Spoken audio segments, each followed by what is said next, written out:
दूसरी जो बात मैंने आपसे कही कि जो ये कहा गया था कि पहले 377 के करीब रिटेल थी, जिसमें 262 केवल प्राइवेट किए जाते थे और सरकारी कंपनियां इसको बेचा करती थी।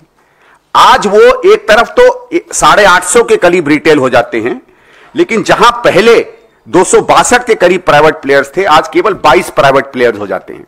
और आर्ग्यूमेंट आप देते हैं कि हमें इसको बढ़ाना चाहिए था। आपको शायद याद होगा कि जब सीएजी की रिपोर्ट आई थी 2G पर, तो ये हमने एक मंशा की थी कि जितने ज्यादा प्लेयर्स उस मार्केट में आएंगे उतना ज्यादा ओपन होगा। उसके बिल्कुल विपरीत उस समय आम आदमी पार्टी ने कहा था, बिल्कुल दूसरे तर्ज दिए थे, और आज उसी तर्ज से वो एक अपनी रिपोर्ट बनाते हैं। तो इन चीजों को उसमें बहुत गंभीरता से देखना चाहिए। और जो एक फाइनल बात मैं आपके सामने कहना चाहता हूं, जो देवेंद्र जी ने एक अपने सवाल पर एक बात किया था कि किस तरीके से इसमें जो है कुछ ब्रांड्स को प्रमोट किया गया, उसमें एक स्टैंडर्ड ऑपरेटिंग प्रोसीजर की एक चिट्ठी है जो मैंने चुनाव के दौरान आप लोगों के सामने उल्लेख किया था, लेकिन चुनाव था तो शायद इसको बहुत लोग नहीं देख पाए।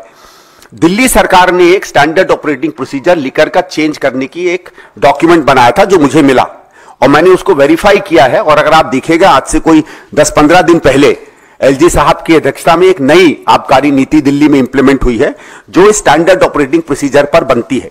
इसके कुछ मुख्य चीजें मैं आपके सामने रखना चाहूंगा। इस पे बात करते करते ये कहती है कि SOP for database transparent and online liquor ordering system that checks brand pushing, eliminates bias and reflects national, regional, local market shares। ये रिपोर्ट जो दिल्ली सरकार बनाती है, वो जब स्टडी करती है तो वो ये देखती है कि दिल्ली में अगर माना जाए कि दिल्ली में लोगों का जो लिकर ड्रिंकिंग का कल्चर है या जो प्रेफरेंसेस हैं, सामान्यतः माना जाएगा कि गुड़गांव है, नोएडा है या आसपास के जो शहर हैं जिसको हम एनसीआर कहते हैं, जिस तरीके की वहां प्रेफरेंसेस या आदतें होंगी, दिल्ली में भी सामान्यतः उसी तरीके का आपको कस्टमर मिलेगा। जब ये स्टडी करते हैं तो ये देखते हैं कि एनसीआर के इलाके में जिस तरह की ब्रांड्स लोग डिमांड कर रहे थे, उससे बिल्कुल विपरीत वो वाले ब्रांड्स दिल्ली में नहीं अलाउड होते हैं। जिसकी तरफ देवेंद्र भाई ने अभी इशारा किया कि कुछ ऐसे ब्रांड दिल्ली में पुश किए जा रहे थे जो माना जाए अगर दिल्ली के कल्चर वाले लोग जो गुड़गांव में और जगहों पर रहते हैं वो उनको प्रेफर नहीं करते हैं। इस कारण से ये रिपोर्ट कहती है, however it seems that the reality is completely opposite with a plethora of complaints regarding brand pushing and brand suppression। मतलब दिल्ली की सरकार डेलिबरेटली कुछ ब्रांड्स को पुश कर रही थी और कुछ ब्रांड्स को दबा रही थी। उसके बाद वही आगे चल के कहती है कि certain brands are pushed in Delhi contrary to custom choice. यह मालूम है कि सरकार की रिपोर्ट खुद कहती है कि हम लोगों ने जो काम किया है उसमें मार्केट का कहीं प्ले नहीं था, हम जबरदस्ती कुछ न कुछ ब्रांड्स थोपते हैं दिल्ली के ऊपर। वो ऊपर कुछ लिस्ट देती है इन ब्रांड्स की, और उसके बाद जो सबसे महत्वपूर्ण बात है उसमें आती है, मैं थोड़ा सा पैराग्राफ पढ़ना चाहूंगा। The menace of brand pushing not only disregards actual consumer preference but undermines fair market competition। और अगर सरकार की तरफ से मार्केट कंपटीशन अनफेयरली डील किया जाता है तो ये करप्ट प्रैक्टिस में आता है।